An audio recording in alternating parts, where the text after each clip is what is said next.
तेनाली रामा अपनी बुद्धि और चतुराई से काफी मशहूर थे। उनकी चतुराई के सामने आज तक कोई भी नहीं टिक पाया। ऐसा ही एक किस्सा राजा कृष्णदेव राय के दरबार में आता है।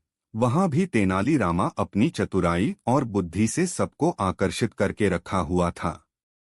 लेकिन राजगुरु के साथ साथ उनके राज्य के ब्राह्मण तेनाली राम को पसंद नहीं करते थे। राज्य के ब्राह्मण ऐसा समझते थे कि तेनाली राम निम्न श्रेणी का ब्राह्मण होते हुए वह अपने ज्ञान और चतुराई से उनको नीचा दिखता रहता है। सभी ब्राह्मणों के साथ साथ राजगुरु भी तेनाली राम को पसंद नहीं करते थे। यह बात राज्य के ब्राह्मणों को पता चली तो सभी ब्राह्मणों ने निर्णय लिया कि राजगुरु के साथ मिलकर हम तेनाली राम को नीचा दिखा सकते हैं। सभी ब्राह्मण राजगुरु के पास जाते हैं और अपनी बात राजगुरु के सामने रखते हैं। राजगुरु ने ब्राह्मणों की बात को सहमति देते हुए एक योजना बनाते हैं। योजना में उन्होंने निर्णय लिया कि तेनालीराम को राजगुरु का शिष्य बनाने का बहाना किया जाए, जिसके फलस्वरूप शिष्य बनने वाले व्यक्ति के शरीर को दागा जा सकता है। राजगुरु और सभी ब्राह्मण सोचते हैं कि इस तरह हम लोगों का बदला भी पूरा हो जाएगा और बाद में इसे निम्न श्रेणी का ब्राह्मण बताकर शिष्य बनने से इनकार कर देंगे। इससे ब्राह्मणों और राजगुरु की बात का दबदबा रहेगा और तेनालीराम को नीचा दिखाया जा सकता है। फिर अगले ही दिन राजगुरु और ब्राह्मणों के योजना के फल स्वरूप तेनालीराम को राजगुरु का शिष्य बनने के लिए राजगुरु ने तेनालीराम को अपने घर बुलवाया। राजगुरु के बुलवाने पर तेनालीराम कुछ ही देर में राजगुरु के घर पहुंच जाता है और तेनालीराम यहां बुलाने का कारण पूछता है। राजगुरु ने तेनालीराम की बहुत सारी तारीफ करते हुए कहते हैं कि मैं तुम्हारी बुद्धि और चतुराई से काफी प्रसन्न हुआ हूं और मैं तुम्हें अपना शिष्य बनाना चाहता हूं। तेनालीराम को व्यक्ति के सच और झूठ को पकड़ने में महारत हासिल थी। उन्होंने फटाक से राजगुरु के चेहरे पर झूठ का पर्चा पढ़ लिया और उनको आभास हो गया था कि कुछ गड़बड़ है। तेनालीराम ने बुद्धि का उपयोग करते हुए राजगुरु से प्रश्न किया कि आप मुझे अपना शिष्य कब बनाएंगे, तो राजगुरु ने जवाब दिया कि मंगलवार के दिन इस शुभ काम को करना उचित रहेगा।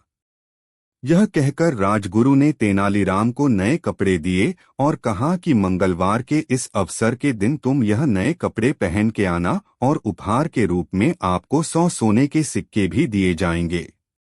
तेनालीराम ने राजगुरु की बात को समर्थन देते हुए अपने घर की ओर चल देते हैं। रास्ते भर में उनके दिमाग में यही बात खटक रही थी कि गड़बड़ कहाँ है। घर पहुंचते ही तेनालीराम ने यह सारी बात अपनी पत्नी को बताई। पत्नी ने सीधा और सटीक जवाब देते हुए कहा कि मुझे तो राजगुरु पर बिल्कुल भी भरोसा नहीं है।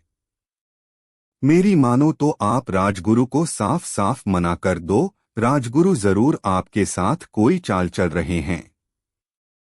राजगुरु बिना अपना फायदा देखें कोई भी काम नहीं करता, जरूर इस चाल में उसका कोई मतलब होगा। तेनालीराम ने पत्नी की यह बातें सुनकर अपनी पत्नी को कहते हैं कि कुछ दिन पहले राजगुरु के घर में राज्य के ब्राह्मण सभा करने गए थे, शायद उन सब से कुछ पता चले। उस सभा में सोमदत्त नाम का एक गरीब ब्राह्मण भी था। मैं उसे अच्छी तरह जानता हूं। वह गरीब परिवार से हैं, उसे लालच देकर पूछा जाए तो वह सब कुछ बता सकता है। राजगुरु ने क्या योजना बनाई, यह जानने के लिए तेनालीराम सोमदत्त के घर निकल पड़े और तेनालीराम सोमदत्त को 20 सोने के सिक्के देकर सभा में हुई बातों के बारे में पूछता है। लेकिन सोमदत्त अधिक लालच करने लगा। तेनालीराम ने 25 सोने के सिक्के देखकर उससे सारी योजना पूछ ली। अब तेनालीराम राजगुरु को सबक सिखाने के लिए स्वयं की योजना तैयार करता है और अगले ही दिन मंगलवार को राजगुरु द्वारा दिए गए नए कपड़े पहनकर राजगुरु के घर शिष्य बनने चले जाते हैं। राजगुरु फिर से तेनालीराम की बहुत सारी तारीफ करने लग जाते हैं। तेनालीराम मन ही मन मुस्कुराते हैं और मन ही मन आनंदित होने लगते हैं। राजगुरु तेनालीराम को शिष्य बनाने की विधि शुरू करते हैं और तेनालीराम को 100 सोने के सिक्के देते हुए गद्दी पर बैठने को कहते हैं।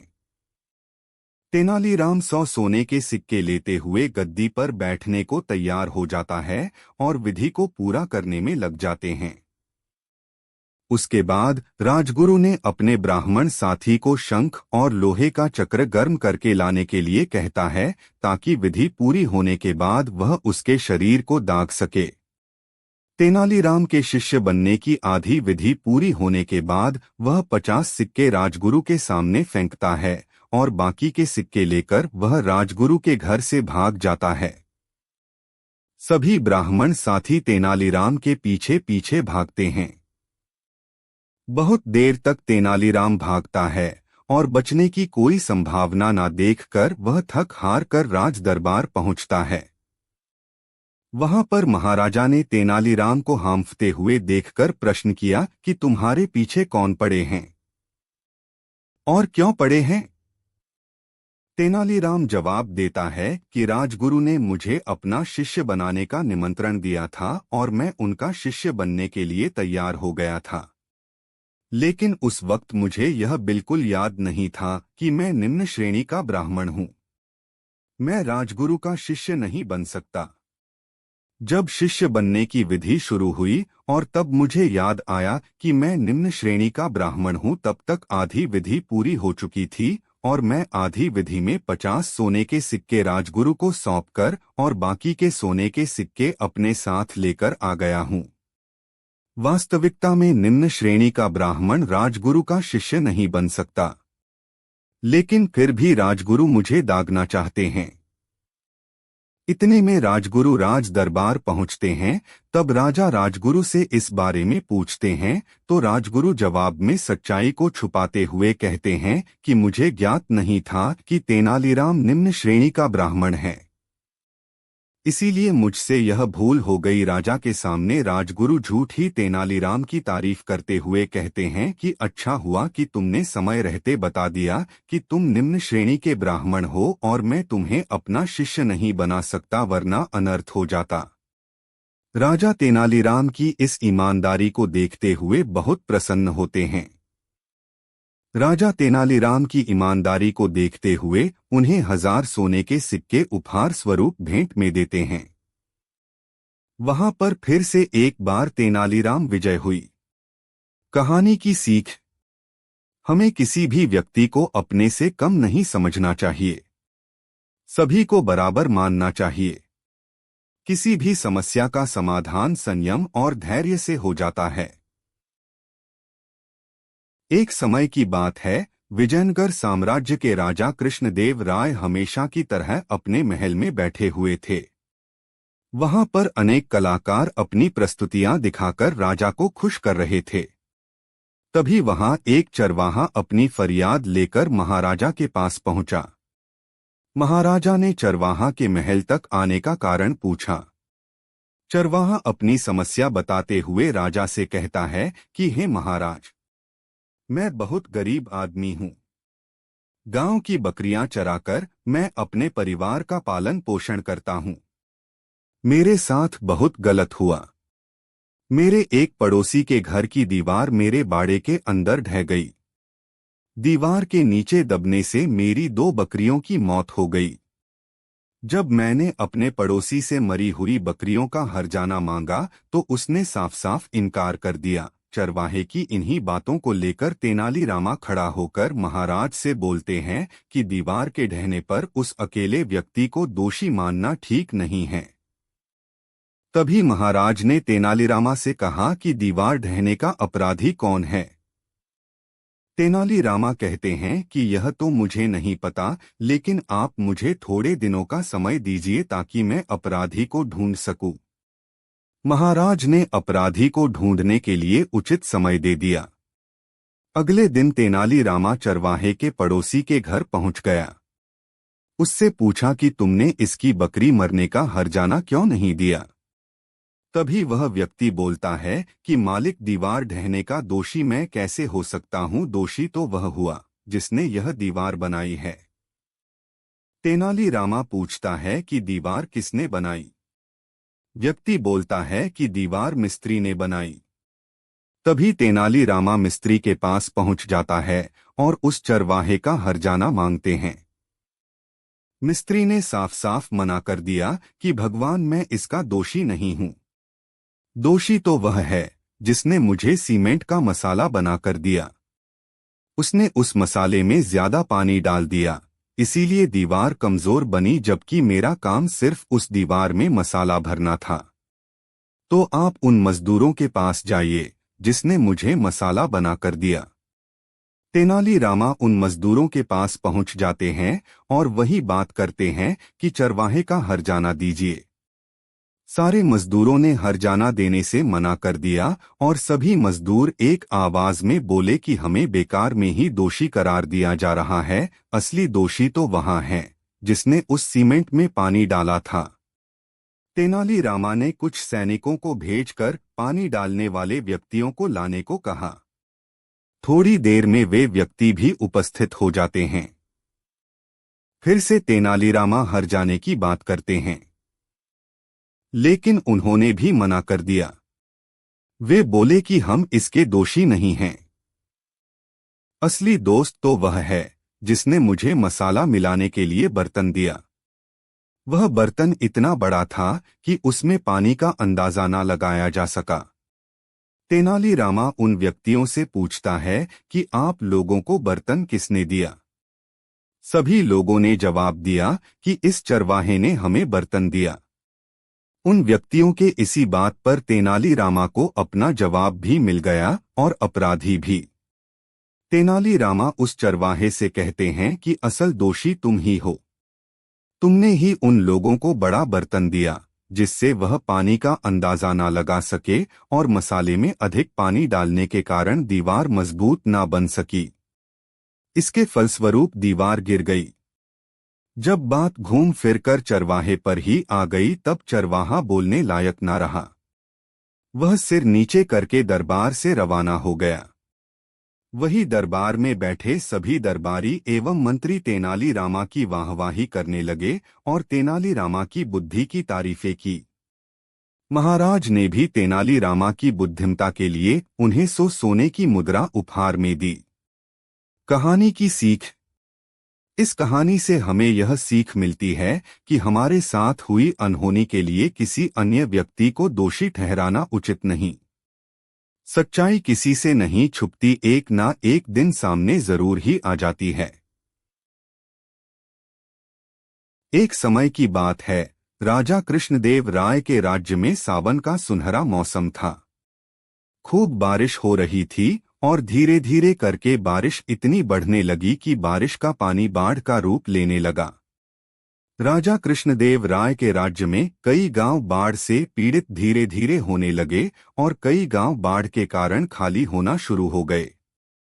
तब राजा कृष्णदेव राय को अपने राज्य की चिंता होने लगी। धीरे धीरे करके सावन का महीना पूरा हुआ और बारिश होना बंद हुई।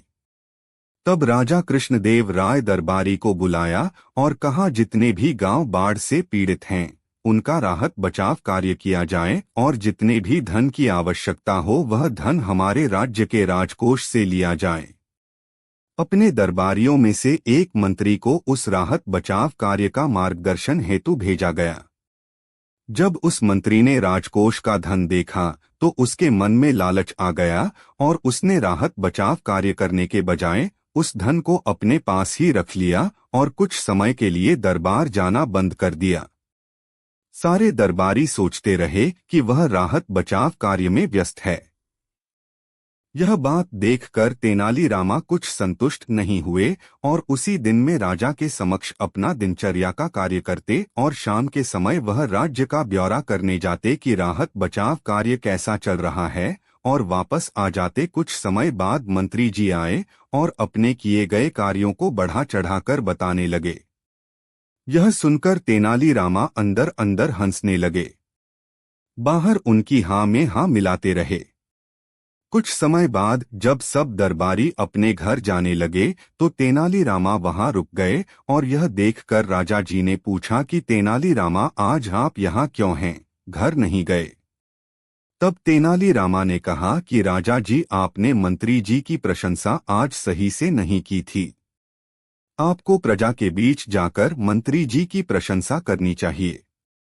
यह सुनकर राजा जी ने कहा, हम कल ही प्रजा के बीच चलकर उनकी प्रशंसा करेंगे। और दूसरे दिन राजा जी, तेनालीरामा और सभी दरबारी वहां उस मंत्री की प्रशंसा करने के लिए दरबार से राज्य की ओर निकल जाते हैं। जैसे ही वह पहले राज्य में पहुंचते हैं तो उन्हें शाहीबाग के सारे वृक्ष गायब मिलते हैं। तब एक दरबारी ने पूछा कि सारे वृक्ष कहाँ गए, तो तेनालीरामा जी बीच में बोले कि वृक्ष तो शायद तक बाढ़ में बह गए होंगे। यह सुनकर वह सभी आगे चल दिए। थोड़ी देर बाद उन्होंने आगे नाले देखे तो राजा जी ने कहा कि मैंने इन पर बांध बनाने का कहा था। वह बांध कहाँ गए और यह शाहीबाग के वृक्ष यहाँ क्या कर रहे हैं? तब तेनालीरामा ने कहा कि शायद बाढ़ में बहकर वहां से यहाँ आ गए होंगे। यह सुनकर राजा थोड़े चिंतित हुए और आगे चल दिए। आगे एक गांव में पहुंचकर उन्होंने देखा कि लोग अपने घरों की छतों पर अथवा वृक्षों पर अपना गुजारा कर रहे थे और सारे गांव में बाढ़ का पानी जैसा था वैसा ही पड़ा था। तब यह देखकर राजा जी को अत्यंत गुस्सा आ गया और उस मंत्री को वहीं पर उसे खरी खोटी सुनाने लगे। तब मंत्री बोला, राजा जी, हमें क्षमा करें, मैं लालच में आ गया था और मुझसे गलती हो गई। उसके बाद राजा जी ने राहत बचाव का कार्य तेनालीरामा को सौंप दिया और राज्य का पूरा लेखा जोखा भी उन्हें सौंप दिया। इस कार्य हेतु उन्हें बहुत से उपहार भी दिए गए। कहानी की सीख। इस कहानी से हमें क्या शिक्षा मिलती है कि जब कोई व्यक्ति आप पर अत्यंत विश्वास करता हो तो आप भी उस विश्वास पर खरे उतरना चाहिए, उस व्यक्ति के साथ विश्वासघात नहीं करना चाहिए। एक बार तेनालीरामा अपने निवास स्थान पर बैठे कुछ सोच रहे थे। तभी उनके पास एक संदेश वाहक महारानी तिरुमाला का संदेश लेकर आया। तेनालीरामा ने संदेश पढ़ते ही तुरंत रानी महल के लिए निकल गए। रानी महल पहुंचते ही सबसे पहले तेनालीरामा ने महारानी को प्रणाम किया और पूछा, आज आपने इस सेवक को कैसे याद किया? महारानी ने कहा, हम बहुत ही विकट समस्या में हैं, इस समस्या का समाधान केवल आप ही कर सकते हैं। तेनालीरामा ने महारानी से कहा, आप चिंता ना करिए, आप केवल मुझे उस समस्या के बारे में विस्तार पूर्वक बताइए। महारानी ने कहा कि कुछ दिन पहले महाराज हमें एक नाटक का वृतांत सुना रहे थे, तभी हमें अचानक उबासी आ गई, जिससे महाराज नाराज होकर वहां से उठकर चले गए। उसके बाद कई दिन बीत गए हैं, किंतु महाराज हमारे नजदीक आते ही नहीं हैं।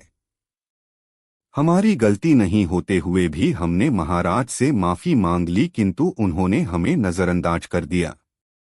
अब आप ही महाराज को किसी तरह से मना सकते हैं। तेनालीरामा ने महारानी से कहा, आप चिंता मत कीजिए, मैं महाराज को किसी भी तरह से मना लूंगा। तेनालीरामा वहां से निकलकर राज दरबार में जा पहुंचे, जहां पर महाराज अपने मंत्रियों के साथ बैठकर राज्य में चावल की खेती की उपज में बढ़ोतरी पर कुछ चर्चा कर रहे थे। महाराज अपने मंत्रियों से कह रहे थे कि हमने चावल की उपज को बढ़ाने के लिए जो प्रयास किए थे उससे चावल की खेती में बढ़ोतरी तो हुई है, लेकिन समस्या पूरी तरह से समाप्त नहीं हुई है। इसके लिए हमें और उपाय करने होंगे, क्योंकि चावल की खेती अच्छी होगी तो हमारे राज्य की आय में भी बढ़ोतरी होगी। तेनालीरामा ने वहां पड़े चावल के दानों में से एक दाना उठाया और महाराज से कहा, महाराज, यदि हम इस किस्म के चावल की खेती करें तो बिना किसी मेहनत के चावल की उपज में बढ़ोतरी हो जाएगी। महाराज ने तेनालीरामा से कहा, क्या यह किस्म इसी जमीन और इसी खाद में अच्छी उपज दे सकती है क्या? जी महाराज, किंतु इसके लिए एक शर्त है। महाराज ने कहा, किंतु क्या? तेनालीरामा ने कहा कि यदि इस किस्म के बीज को बोने वाला, सींचने वाला और फसल को काटने वाला ऐसा व्यक्ति हो जिसे ना तो उबासी आई हो और ना ही उबासी आए। महाराज तेनालीरामा की बात सुनकर भड़क गए और बोले, तुम मूर्ख हो गए हो क्या? भला इस संसार में ऐसा कोई व्यक्ति है जिसे कभी भी उबासी ना आई हो? महाराज मुझे क्षमा कर दीजिए, मुझे पता ही नहीं था कि उबासी सबको आती है। मैं भी क्या, महारानी जी भी उबासी आना बहुत बड़ा अपराध समझती हैं। मैं उन्हें जाकर यह बताकर आता हूं कि उबासी सबको आती है और यह कोई भी अपराध नहीं है। तभी महाराज को सारी बात समझ में आ गई कि तेनालीरामा ने यह बात उनको सही रास्ता दिखाने के लिए कही है। उन्होंने कहा, यह बात मैं स्वयं जाकर महारानी जी को बता दूंगा। तभी महाराज वहां से तुरंत रानी महल गए और महारानी जी से मिलकर सारी शिकायतों को दूर किया। शिक्षा किसी को भी बिना गलती के सजा नहीं देनी चाहिए। एक बार की बात है, कृष्णदेव राजा के दरबार में सुंदर नाम का एक मंत्री था, जो तेनाली को पसंद नहीं करता था, क्योंकि तेनाली ने उसका एक दो बार अपमान किया था। उसके साथ राज पंडित भी तेनाली को पसंद नहीं करता था, क्योंकि तेनाली उसको कोई भाव नहीं देता था। सुंदर और राज पंडित साथ बैठकर तेनाली की बुराई करता और उसको सबक सिखाने की कहता था। सुंदर ने राजा को तेनाली के खिलाफ भड़काने की साजिश बनाई। वह राजा के पास गया और बोला कि तेनाली हमारे राज्य के लोगों को मूर्ख बना रहा है और वह आपके खिलाफ भी बोल रहा है। राजा ने सुंदर को कहा कि तुमको जो भी शिकायत है राजसभा में कहो। इसके बाद सुंदर चला गया। राजा ने सोचा, बहुत दिन से सुंदर तेनाली के खिलाफ कह रहा है, शायद इसमें कोई सच्चाई हो। राजा ने दरबार में तेनाली से पूछा कि तुम्हारे बारे में बहुत शिकायत मिल रही है और तुम मेरे खिलाफ भी बोलते हो, क्या यह सच है? इस पर तेनाली ने कहा कि महाराज, इस बात का उत्तर मैं कुछ दिन में दूंगा। राजा ने कहा कि जब तक तुम इस बात का उत्तर न दो तब तक तुमको दरबार में आने की जरूरत भी नहीं है। इसके बाद तेनाली चला गया। तेनाली रात में राजा को सुंदर के घर लेकर गया, जहां पर राज पंडित भी थे।